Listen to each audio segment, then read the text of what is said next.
যাদের বেবি নর্মালে হয় তাদের অত কষ্ট না। আমি কষ্ট না বলবো না, কষ্ট তাদের অনেক, কিন্তু ওই 2 দিন 3 দিন এটাই তাদের কষ্ট। কিন্তু যাদের সিজার করে হয় তাদের কষ্টটা যদি একবার যার হয় সে বুঝতে পারে। যত দিন যাবে, যত বয়স হবে, তত তার কষ্ট, আর সারা দিনটা তার ভালো যাবে। সে খাটবে ফিটবে, তার কোনো কষ্ট হয় না।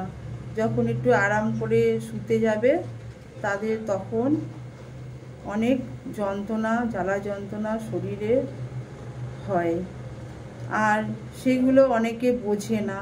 যাই হোক, যাদের হয় তারা বোঝে। একটা যে বেবি হওয়ার সময় যে একটা ইঞ্জেকশন দিয়ে অজ্ঞানটা করে, কিংবা ইঞ্জেকশনটা দেয় না, সেটাতেই সারা জীবন ভুগতে হয়। আমার তো 2টো বেবি সিজার।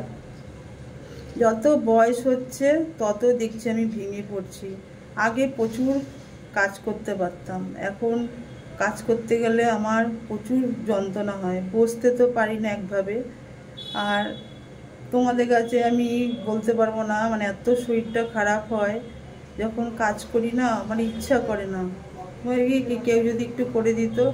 আর সত্যি কথা বলতে আমি কোথাও যাইও না, একঘেয়ে বাড়িতে থাকি, এই জন্য আমার তো আরও বেশি কষ্ট হয়। আমি একাই রান্না করি আর একাই খাই, তো তখন আমার স্বাদ লাগে না খাওয়ায়।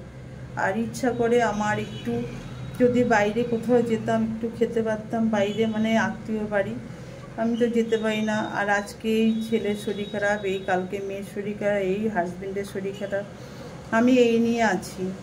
আমার দিকটা দেখার মতন আমি নেই, আমার কেউ দেখারও নেই। আর কেউ যদি আমাকে যখন বলে না 1 গ্লাস জল দাও তো, 1 গ্লাস দাও তো, তখন আমার না এত রাগ ধরে, ভাবি কি সারাদিন কাজ করার পর একটু যদি বসি আরাম লাগে। সেটা কাজ করব, বসলে বড় কষ্ট, কিন্তু এগুলো অনেকেই বোঝে না। যাই হোক, তোমাদের কাছে এটা তুলে ধরলাম কেন, আমার একটু শেয়ার করতে ইচ্ছা করলো তোমাদের কাছে, তাই আমি তোমাদের কাছে শেয়ার করলাম। আমার অনেকটাই কষ্ট শরীরের, কিন্তু এই যে ভিডিও করি, ভাবি একটু করি, এটার জন্যই করি। এ দেখো না, রোজ রোজ আমি ভিডিও দিতে পারি না, একটার পর একটা আমার প্রবলেম দাঁড়িয়ে যায়। আর সত্যি নর্মালে অনেকই ভালো, যাদের নর্মালে বেবি হয় তাদের খুব ভালো। হয়তো 2-3 দিন কষ্ট হবে, সবাই ভাবে যে সিজারে মানে অনেক ভালো, না, একদমই না। সিজারে যার হয় তার প্রচুর প্রবলেম, যত বয়স হবে তত প্রবলেম দেখা দেবে। আর যেহেতু 2টো বেবি হলে পরে আরও বেশি কষ্ট। তা জানো তো তোমরা কীরকমভাবে হয়, একটা পর্দার পরে আর একটা পর্দা সব কেটে সেলাই করা হয়, আবার এগুলোতে প্রচুর কষ্ট, আর এই কষ্ট কাউকে বলা যায় না।